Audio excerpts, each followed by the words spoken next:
Well, let's discuss all of that now here in the studio with the suspected terror attacks raising concerns about air security. We're asking today whether it is indeed safe to fly. Joining me now to discuss this, a pilot and aviation consultant, Gideon Ewers. Very good morning to you. And also, as you can see here in the studio with me, Olivier Guita, who is an international security consultant. Gentlemen, thank you very much for joining us this morning. Don't forget, you can join in as well as ever at Sky News. You can tweet us at Sky Samantha. We'll be reading out some of your emails and tweets as we go along. 84501. You want to text us or news@sky.com for email.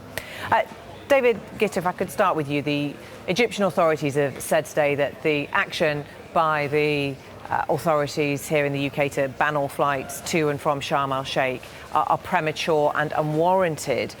Are we overreacting?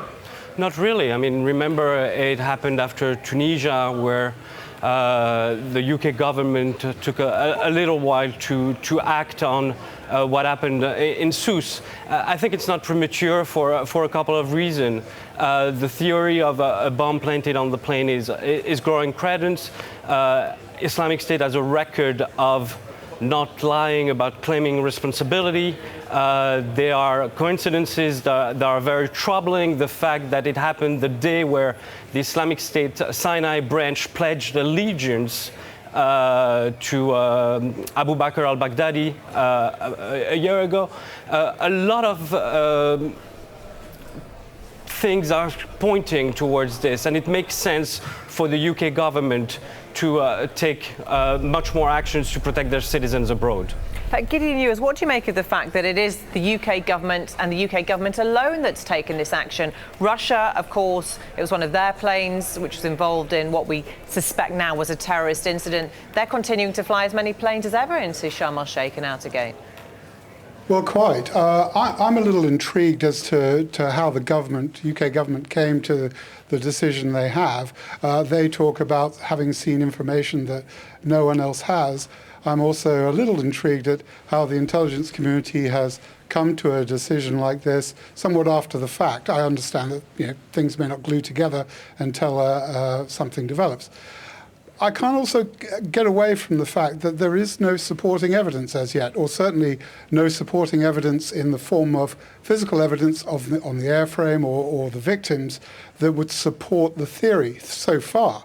I think it's interesting to say that you look at any accident and you mustn't go down an alleyway so soon and say, oh, well, it was this, unless there are very strong indicators which include physical evidence, and they haven't got that yet. Olivier Guita, lots of points raised there, but the Foreign Secretary made the point on Sky News this morning they weren't prepared to wait for the outcome of an investigation. They felt their intelligence was urgent enough to make this call and make it now. They haven't actually shared that intelligence with the Egyptian authorities, we understand, at the moment. Yes, that's true. But as I said, there's a precedent in Tunisia, and I think the fact that the UK has taken the lead on being extra cautious about this has to do with what happened in July. They don't want to be caught really in the middle of this. If it happened that we could have a redux, if it's a terrorist attack, and you could have another attack, they don't want to be caught in the middle. And I would point to you that, for instance, Israel, which is the most well-informed in the region, has also, since Sunday, stepped up security at Eilat Airport.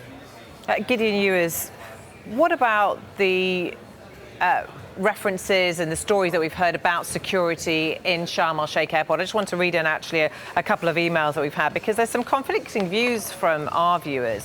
One person here, this is Andy from Swansea, he said, as a frequent flyer to Sharm, I can say you shouldn't accept what certain tourists are saying about security. You have to lift your hold luggage onto a conveyor belt. It's scanned as you walk through. This is something you don't have to do at UK airports, as luggage is only scanned behind the scenes. You also, he says, have to walk through the ubiquitous body scanner and show your passport 3 or 4 times before reaching the gate. But we've had another email in from Helen from East Yorkshire. She says, my sister, family and I have just returned from Sharm. We've always felt safe there, always been well looked after. But she says Manchester and Doncaster airport security is far superior to that in Sharm. The people in Sharm are very keen to get you through the airport quickly and out again. The security is laid back. Sometimes they've not watched what was going through the scanners. I don't know how much you know about the security in that airport. Can you shed any light on what it's like? Well, not a great deal, but I think the first thing to put on the table is the idea, or debunking the idea, that there is a uniform level of security in aviation across the world. ICAO, the International Civil Aviation Organization, sets out its standards and recommended practices. But it's important to remember that ICAO as an organization has no mandate to enforce those standards and practices. And even if they did, they certainly don't have the resource. It may well be that the security standards at Sharm el-Sheikh and other airports in the region may not come up to the standards of security in Western Europe, but it's also true to say that no security in the world comes up to the standards of security at Tel Aviv or Eilat. So I think the idea of saying it's a level playing field, let's get away from that. It's looking at how security can be improved where there are shortfalls. And clearly, if it does turn out that it was an IED that brought this airplane down, and that IED was placed aboard the aircraft in Sharm el-Sheikh, no guarantee that it was, remember, then clearly you have to look at security issues. Again, this circles back to the cards that the security intelligence community are playing their cards, as you would expect, close to their chest, and not letting on what they know. Olivier Gitte, it brings us back to the central point for this discussion. Is it safe to fly, given, as we heard there from Gideon Ewers, there isn't an international standard for security, which will shock a lot of people? Yes, that's true, and that's why I think the UK was right in sending security experts to Sharm el-Sheikh to really assess what's going on. And may I have to remind you that allegedly what pushed the UK travel ban on Tunisia is when they sent the expert there, a Scotland Yard officer was able to pass with a gun undetected through Tunis airport. So we have to be sure that our standards are theirs. And for me, the fact that the head of Sharm el-Sheikh's airport was fired overnight is quite telling. But how can we be sure? I mean, do what the British security authorities have to police the world airports? They're obviously, as we said, going out to Sharm el-Sheikh, but they can't go to every airport in the world and make sure that standards meet those to keep British travellers safe.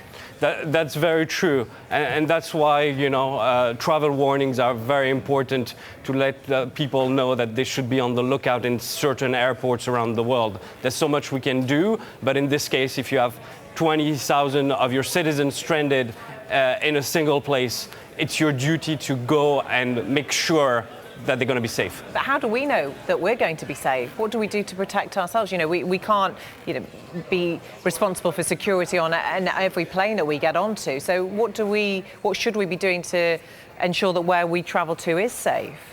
Well, unfortunately, as of now, a lot of places hit by wars or terrorism are places that people should think twice about going. And it's true that when you're looking at the Foreign Office map about travel warnings, there's a lot of red around the world.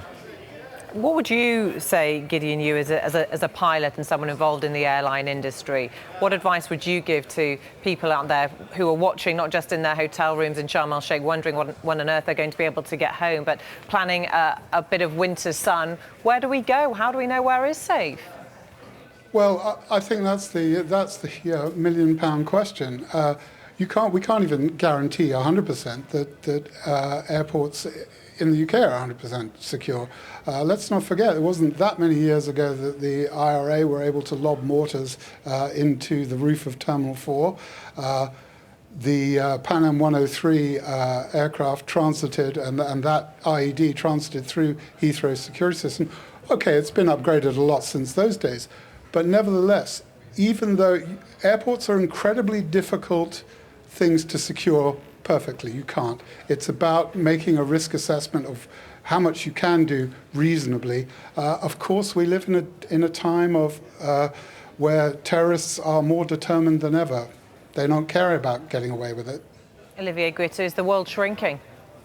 Very much so, unfortunately. But at the same time, we have to be aware of what's going on as far as threats. And unfortunately, even after September 11, we're not listening enough to what the terrorists are saying. When they're saying we're going to target Russians, and Russian target. And when you have the the strongest branch of Islamic State in Sinai there, then you should know that something may happen against Russian interests. So you're saying that perhaps the Russians themselves weren't heeding these warnings. Had Islamic State in the Sinai actually warned of targeting Russian targets? Right. I mean, they weren't prepared for that because until the attack, Russia, as you know, had avoided attacking Islamic State in Syria, which is quite interesting. Have they avoided attacking them? They've said that they have actually targeted them. It's hard to know where they have where they haven't targeted, but they actually claim that they have targeted Islamic State. If you see what happened, they have targeted them much more since Monday. Is that a coincidence? I don't know, but they targeted them in Palmyra on Monday. They targeted Raqqa, which they never did before the crash. Do you think that this is going to change not just how Russia views the escalating conflict in Syria, but how the rest of the world does as well? Is this going to change anything? Is this going to be one of those moments that we look back on and say this was a tipping point if this does turn out to be a bombing by Islamic State on this Russian jet? It is a tipping point if it's Islamic State rather than EQ, and if it's a bomb, because for now the only organization that was able to pull off attacks against airplanes was Al-Qaeda in the Arabian Peninsula.